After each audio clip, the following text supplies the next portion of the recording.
The endless void of space stretched before Admiral Elena Reyes as she gazed through the reinforced viewport of the UES Valor's command bridge. Stars glimmered like distant promises against the blackness, deceptively peaceful. Her weathered face, etched with the lines of 100 battles, reflected in the glass as she contemplated humanity's precarious position in this vast galaxy. "Admiral," her executive officer called, breaking her reverie. "The Emperor's transmission is coming through." Elena straightened her uniform, adorned with the golden insignia of the Human Alliance. The year 2475 had brought prosperity to Earth, technological advancement that had propelled humanity to the stars. But it had also brought them to the attention of the Zephyrian Empire, a hegemonic force that had subjugated 1,000 worlds across 3 spiral arms of the galaxy. "Put it on the main screen," she ordered, her voice steady despite the gravity of the moment. The holographic display shimmered to life, revealing the imposing figure of Emperor Vortak. His skin glowed with an iridescent blue hue, characteristic of the Zephyrian species. Multiple eyes, set in a crown-like formation around his elongated head, blinked in unsettling asynchrony. His ornate exoskeleton armor, encrusted with minerals mined from conquered worlds, seemed to absorb the light around him. "People of Earth." The Emperor's voice resonated with artificial translation, each syllable measured and cold. "Your expansion has been noted. Your technological advancement has been assessed.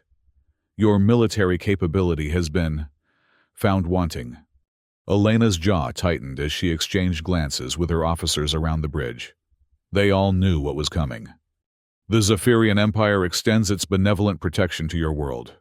Submit to Imperial governance within 48 Earth hours, or face complete annihilation." Emperor Vortak's multiple eyes narrowed simultaneously. "Resistance is not merely futile. It is illogical. Your species' survival depends on your compliance." The transmission ended abruptly, leaving the bridge in silence. Elena's hand gripped the railing so tightly her knuckles whitened. "Send immediate word to Earth," she commanded. "The Planetary Council must convene at once." President Marcus Hale stood at the center of the planetary conference hall, surrounded by holographic projections of the Alliance's highest-ranking officials. The chamber, built into the heart of the rebuilt United Nations complex in New Geneva, buzzed with urgent voices and barely contained panic. "We've confirmed the authenticity of the transmission," Defense Secretary Javier Rodriguez reported, his hologram flickering slightly. "Their fleet has been detected at the edge of our solar system, over 500 capital ships, with thousands of support vessels." Marcus ran a hand through his salt and pepper hair, the weight of 7 billion lives pressing down on his shoulders. At 58, he had guided humanity through resource wars, climate catastrophes, and first contact with alien civilizations. But nothing had prepared him for this. "What are our defensive capabilities?" he asked. Admiral Reyes, who had made the emergency journey back to Earth, stepped forward. 117 battlecruisers, 400 frigates, and roughly 2,000 fighter craft. Our planetary defense grid is at 96% operational capacity. "In other words," Secretary Rodriguez interrupted, "we're outnumbered at least 5-1. The room fell silent as the implications sank in. "Then we surrender," suggested Vice President Nadia Chen, her voice barely audible. "We negotiate terms that preserve as much of our autonomy as possible." "And become slaves?" General Ahmed Bakari countered, his hologram rising from his seat. "The Zephyrians don't seek allies. They want subjects. Their treaties are worth less than the quantum particles they're transmitted on." Marcus turned to the final figure at the table. "Dr. Lena Cho, what intelligence do we have on their capabilities?" Dr. Cho, the Alliance's foremost xenotechnology expert, activated a holographic display. Their ships utilize a quantum fold drive, allowing faster-than-light travel through artificial wormholes. Their weapon systems are primarily based on plasma technology, capable of reducing a planet's surface to glass. She paused, her eyes meeting the president's. But there's something else. The room focused on her. I've been in secret contact with resistance movements on 15 subjugated worlds. They've provided me with intelligence suggesting a critical vulnerability in Zephyrian technology. Dr. Cho's fingers danced across her console, bringing up schematics of complex systems. Their entire command and control network relies on a centralized AI matrix. It's efficient but potentially exploitable. How? Elena leaned forward, newfound hope kindling in her eyes. Their AI systems have remained largely unchanged for centuries. The Zephyrians value stability over innovation. They consider their technology perfect already. Dr. Cho smiled thinly. But they've never encountered human-computer viruses. President Hale paced the circular chamber, weighing their options. Even if this vulnerability exists, how do we deploy a virus against their network? We'd need direct access to their command ships. That's where Captain Jamal Ortiz comes in, Elena interjected, nodding toward a serious-faced officer who stepped forward from the shadows. He commands our most advanced stealth vessel, the Phantom. If anyone can infiltrate their fleet undetected, it's him. Captain Ortiz inclined his head, his expression betraying nothing of the near-suicidal nature of the mission being proposed. This plan, Marcus said slowly, requires perfect execution. One mistake, and Earth burns. With respect, Mr. President, Elena replied. Any plan we devise carries that same risk. But this one gives us a fighting chance. Marcus Hale straightened his shoulders, looking at each face around him. Very well. Admiral Reyes, you will coordinate our defensive fleet. Dr. Cho, finalize your virus. Captain Ortiz, prepare your vessel and crew. He checked the time display. We have 46 hours until the Emperor's deadline. Let's make them count.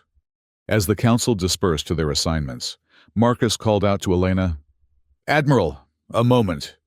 When they were alone, he asked the question weighing on his mind. What are our real chances? Elena's expression softened momentarily. In conventional warfare, 0. With this plan. She considered carefully. Perhaps 30%. Marcus nodded, appreciating her honesty. Then I need to address the people of Earth. They deserve to know what's coming. Captain Jamal Ortiz stood in the launch bay of the Phantom, watching his hand-picked crew of 12 make final preparations. The sleek vessel, barely larger than an ancient submarine, represented the pinnacle of human stealth technology. Its hull was coated in metamaterials that absorbed rather than reflected light and sensor scans. Its propulsion system left no energy signature detectable by conventional means. All systems check complete. Captain. His executive officer, Lieutenant Maya Patel, reported. Dr. Cho's team has uploaded the virus to our secure systems. Jamal nodded, running his hand along the ship's dark hull. This old girl has gotten us through Centauri blockades and Rigelian minefields. Let's hope she has one more miracle left. Sir, Maya hesitated. The crew understands this is likely a one-way mission. And yet you're all here, Jamal observed. For Earth, sir. For everyone we've left behind. Jamal checked his chronometer. We launch in 20 minutes. The Zephyrian fleet is deploying their standard formation. We'll use their own ships as cover to approach the command vessel. As his crew boarded, Jamal looked up at the massive hangar doors above them, beyond which lay the infinite darkness of space, and somewhere within it, the most powerful armada humanity had ever faced. The Phantom lives up to her name today, he whispered. Meanwhile, President Marcus Hale stood before a global audience, his image transmitted to every corner of Earth and its colonies throughout the solar system. The broadcast technology ensured his message would reach beyond, to human outposts in Alpha Centauri and the handful of other systems where humanity had established footholds. Citizens of Earth and her colonies, he began, his voice calm despite the storm raging within him. 43 hours ago, we received a communication from the Zephyrian Empire, demanding our immediate surrender and submission to their rule. He paused, letting the gravity of his words sink in. Throughout human history, we have faced moments that defined us as a species. Times when the easiest path was surrender, when the safest choice was compliance. Today, we face such a moment on a galactic scale. Marcus moved away from his prepared remarks, setting aside the teleprompter. I could stand here and promise you victory. I could tell you that our military might will surely triumph. But I will not insult your intelligence with false assurances. The Zephyrian Empire commands forces that vastly outnumber our own. Their technology exceeds ours in many respects. By conventional metrics, this is not a war we can win. Murmurs rippled through the crowd gathered before him in the plaza. But humanity has never prevailed by conventional metrics. When we faced extinction from climate collapse, we didn't surrender. We adapted. When resources grew scarce, we didn't surrender. We innovated. When the stars seemed forever beyond our reach, we didn't surrender. We built ships to carry us there. His voice strengthened, resonating with conviction. The Zephyrian Emperor believes our choice is simple: submission or annihilation. But there is always another path, one forged through courage, ingenuity, and an unbreakable will to remain free. Marcus's eyes burned with determination. I have authorized our military to reject the Emperor's demands. We will not surrender Earth's sovereignty. We will not consign our children to lives of subjugation. We stand now, as we have always stood, defiant in the face of tyranny, united in our belief that the right to self-determination is inviolable. Across the planet, crowds gathered in city squares, in homes, in public shelters, watching their president declare resistance against an overwhelming force. To the surprise of many observers throughout the galaxy who intercepted the transmission, cheers erupted from these crowds, not the reaction expected from a population facing extinction. To the Zephyrian Emperor, our answer is this: Earth belongs to its people. We will defend it to our last breath. The transmission reached the Emperor's flagship, the Eternal Dawn, where Vortak watched with his council of generals. His multiple eyes blinked in surprise. They refuse, he asked, his translator failing to fully capture his incredulity. They choose extinction. His Grand General, Kralik, chittered softly. Humans are known to be irrational, Emperor. They value abstract concepts like freedom over their continued existence. Prepare the fleet, Vortak commanded. Begin the bombardment precisely when our ultimatum expires. Let the humans witness the price of defiance before they perish. The Phantom slipped through the vast Zephyrian armada like a ghost through fog. Captain Ortiz guided the vessel manually, navigating between capital ships whose shadows concealed their approach. Each passing moment brought them closer to the Eternal Dawn, the Emperor's personal command ship, a behemoth nearly 20 kilometers in length. Passing the outer defensive perimeter, Lieutenant Patel whispered, as if the enemy might hear them through the vacuum of space. No indication we've been detected. Jamal nodded, his eyes never leaving the navigational display. Their fleet is deploying an attack formation. They're preparing to move against Earth. The Phantom glided beneath the underbelly of the Eternal Dawn, approaching a maintenance hatch identified in schematics provided by Dr. Cho's resistance contacts. Magnetic grapples extended silently, securing the stealth ship to the massive vessel's hull. Boarding team, prepare for zero-G insertion, Jamal ordered, rising from his command chair.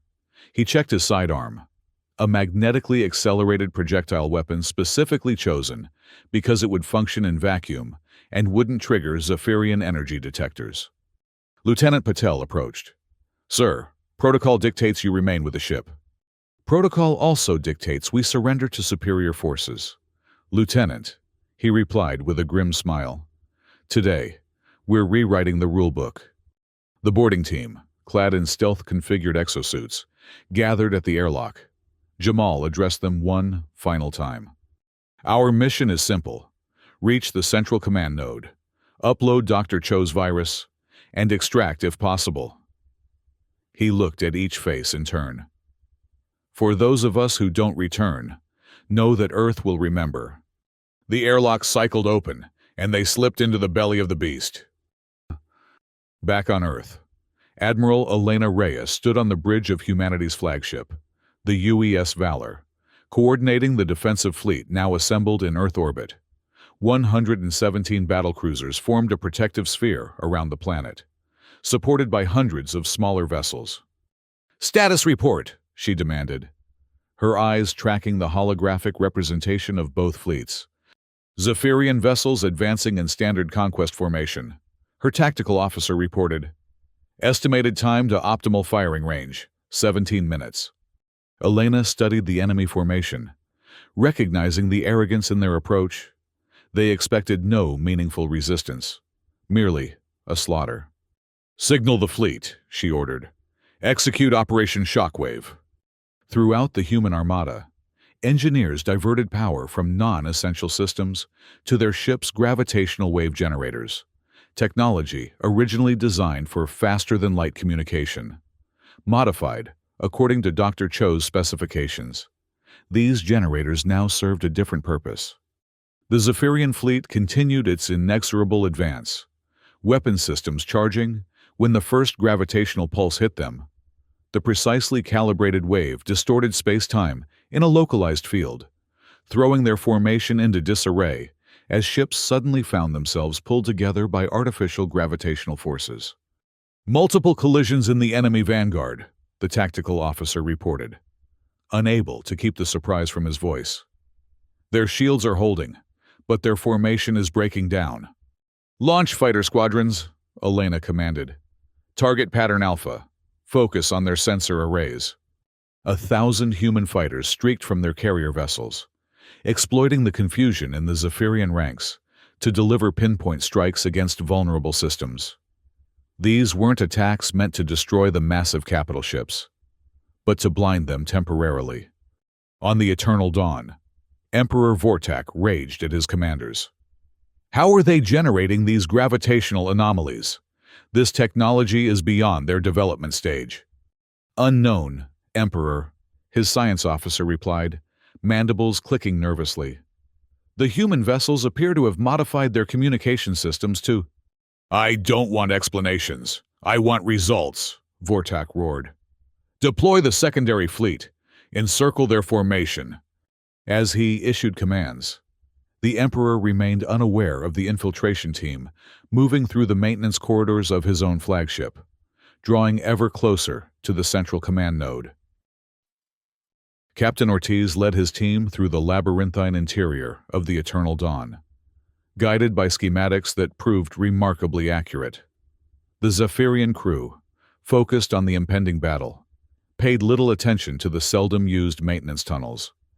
200 meters to the command core," Jamal whispered, over the team's secure communication channel. "Security will intensify from here." As if summoned by his words, a patrol of Zephyrian guards rounded the corner ahead. Their insectoid forms, encased in chitinous battle armor, loomed nearly 2 meters tall. Each carried energy lances, capable of vaporizing a human with a single discharge. Jamal signaled his team to press against the walls, activating the adaptive camouflage of their exosuits. The Zephyrian guards passed within meters, their compound eyes sweeping the corridor but failing to detect the intruders.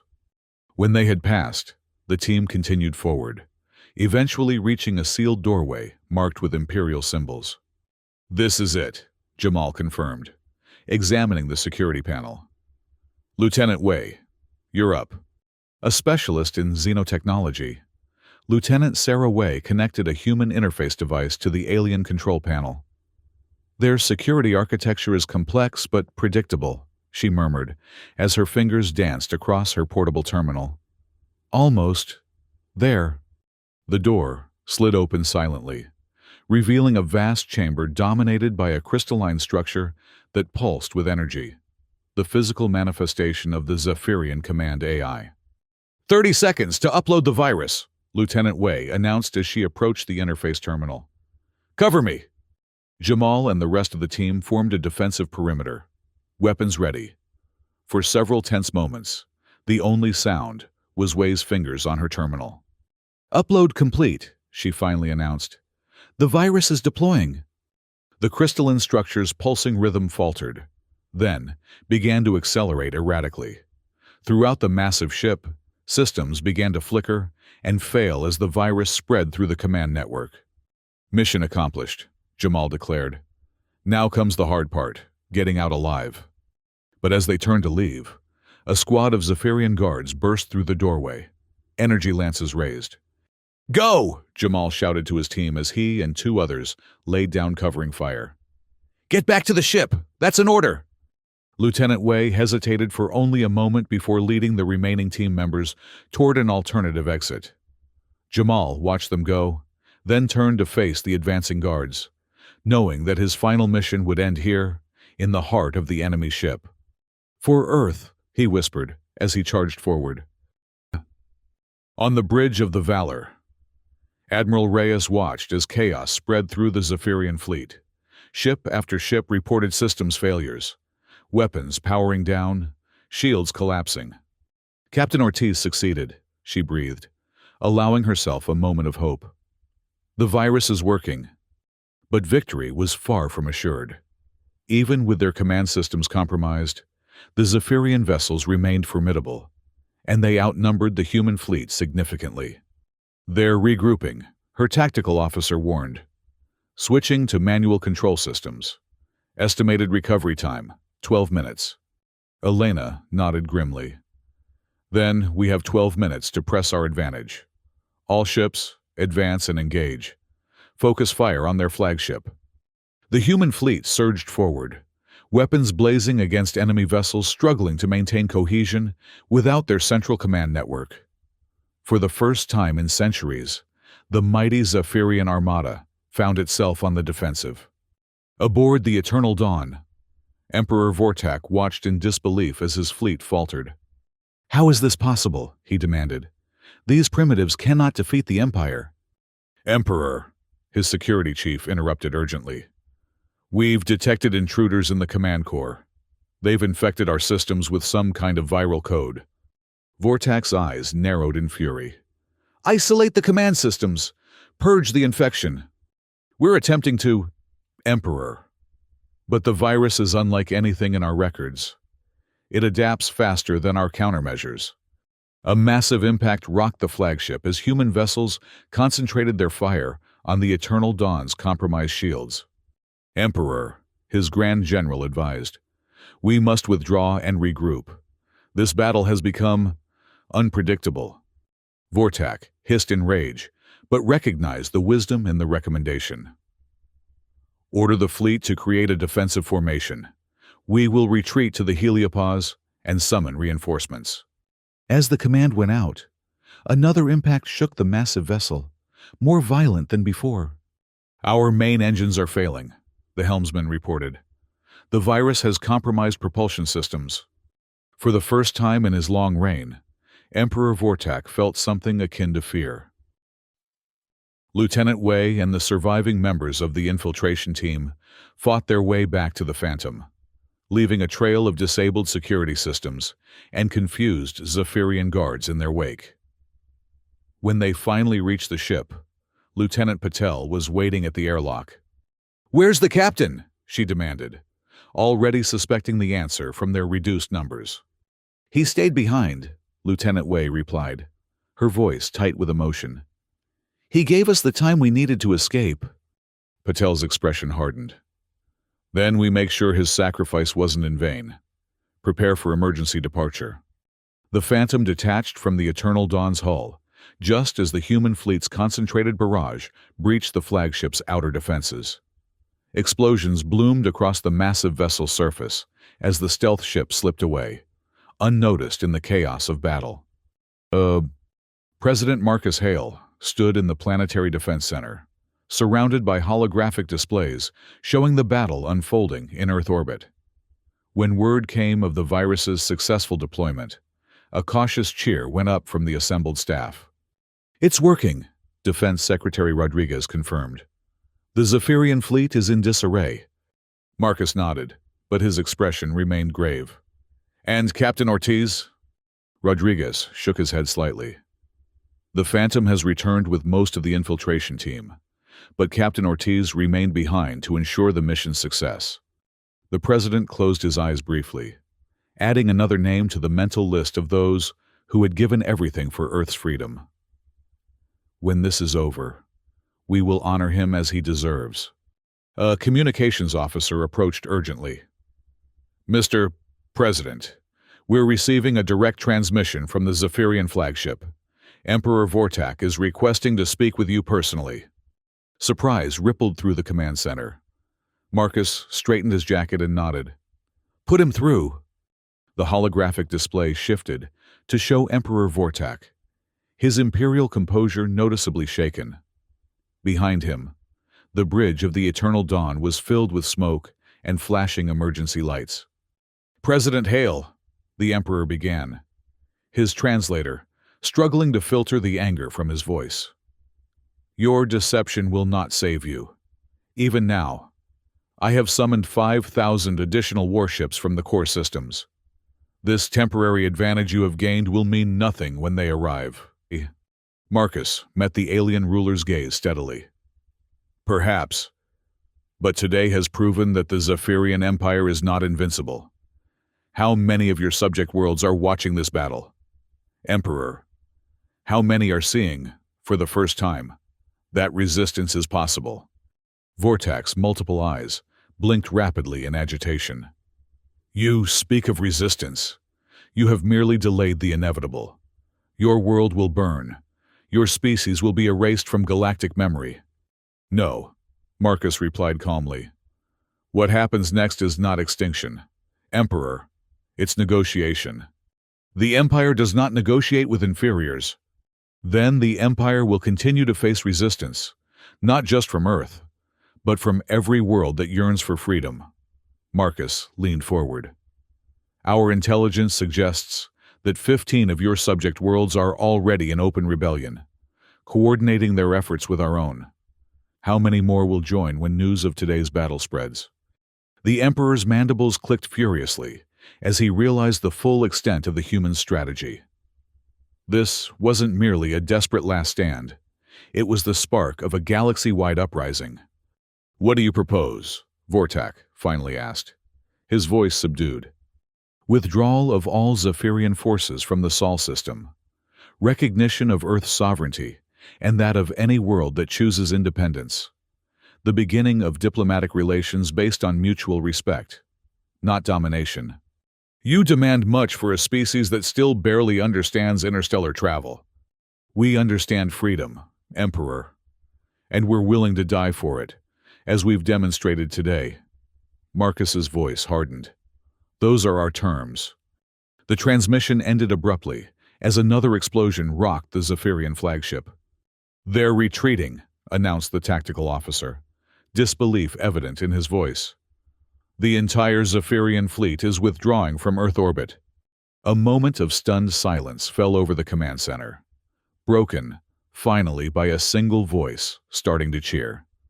Others joined in, the sound swelling until it filled the room, relief, disbelief, and triumph mingling together. Marcus didn't join the celebration. Instead, he opened a channel to Admiral Reyes on the Valor. "This isn't over," he told her quietly. "The Emperor will return with reinforcements." "I know," Elena replied. "But we've bought time. And more importantly, we've shown the galaxy that the Zephyrian Empire can be fought. The rebellion on those 15 worlds will spread to others." "How long do we have?" "Their nearest major fleet is stationed at Proxima Centauri. Even with quantum fold drives, assembling and deploying 5,000 ships will take at least 2 weeks. Marcus nodded. "Then we have 2 weeks to prepare for round 2, and to build our alliance." In the days that followed, humanity's message spread across the galaxy faster than the Zephyrian sensors could contain it. The image of Earth's comparatively tiny fleet standing against the mighty empire, became a symbol of hope for oppressed worlds everywhere. Representatives from the 15 worlds already in rebellion made contact with Earth, forming the beginnings of what would become the Galactic Freedom Alliance. Each brought unique technologies, strategies, and resources to the coalition. Dr. Lena Cho worked tirelessly with xenotechnologists from these allied species, developing new defenses against Zephyrian weapons and refining the viral attack that had proven so effective in the first battle. Their AI systems will be patched against our original virus, she explained during a strategic briefing. But with the help of our new allies, particularly the Nebulon data architects, we've developed something far more sophisticated. Admiral Reyes, meanwhile, reorganized Earth's defensive fleet, incorporating tactics shared by species that had fought the Zephyrians for generations. "We were lucky in the first engagement," she admitted to her officers. "The Emperor underestimated us. He won't make that mistake again." Throughout human space, factories worked around the clock, converting civilian vessels to military use and producing weapons designed specifically to target Zephyrian vulnerabilities. Planetary defense systems were upgraded with technologies provided by their new allies. 13 days after the Battle of Earth, long-range sensors detected the promised Zephyrian reinforcements emerging from quantum fold space at the edge of the solar system. As Admiral Reyes had predicted, Emperor Vortak had assembled a force that dwarfed his first fleet. Over 5,000 capital ships arranged in an attack formation that stretched across millions of kilometers. But they found not just Earth waiting for them, but a combined fleet representing 16 species, each one fighting for their freedom from imperial rule. The Battle of Sol, as it would come to be known, lasted 3 days. The space around Earth became a graveyard of broken ships, both Zephyrian and Alliance. The virus developed by Dr. Cho and her xenotechnology team proved even more devastating than the first, not merely disrupting the enemy's command systems, but turning their weapons against their own vessels. On the third day, the Eternal Dawn, Emperor Vortak's rebuilt flagship, was surrounded by Alliance vessels. With his fleet in ruins and rebellions now spreading across his empire like wildfire, the Emperor finally accepted the inevitable. "The Empire will withdraw from the territories of all Alliance members," he conceded in the formal surrender, his once imperious voice now subdued. "Zephyrian forces will respect the sovereign boundaries established by this treaty." The document that would become known as the Freedom Accord was signed aboard the UES Valor, with President Marcus Hale and Admiral Elena Reyes representing humanity.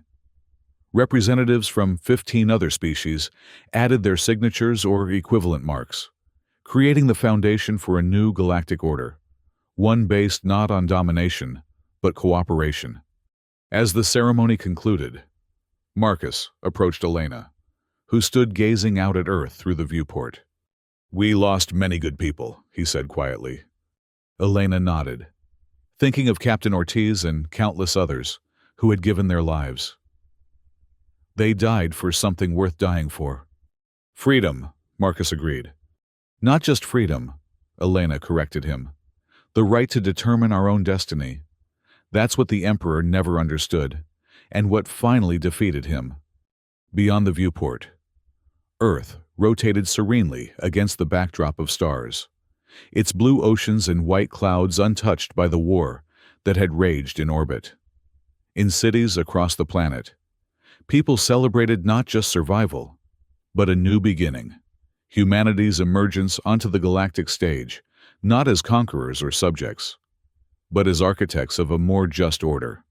In the years that followed, the Galactic Freedom Alliance would grow to include dozens, then hundreds of worlds. The Zephyrian Empire, while not destroyed, would never again possess the unchallenged power it once wielded. Emperor Vortak would eventually be overthrown by his own people, inspired by the very concepts of self-determination that he had dismissed as human irrationality. And on a quiet hill overlooking the rebuilt United Nations complex in New Geneva, A memorial would stand, a simple obelisk bearing the names of those who had fallen in humanity's defense. Captain Jamal Ortiz's name held a place of honor, along with a quote attributed to him, recovered from the Phantom's log: "For Earth, for everyone we've left behind."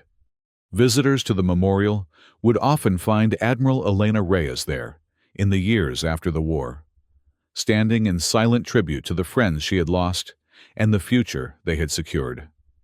Sometimes, President Hale would join her, the two leaders bound by shared burden and triumph. "Do you think they would be proud of what we've built?" Marcus asked her once, as they stood before the memorial on the anniversary of the Battle of Earth. Elena considered the question, watching as representatives from a dozen alien species mingled with humans in the plaza below, the headquarters of the Alliance bustling with diplomatic activity. "They died so we could choose our own path," she replied. "The fact that we chose cooperation over dominance, equality over subjugation, yes, I think that would make them proud."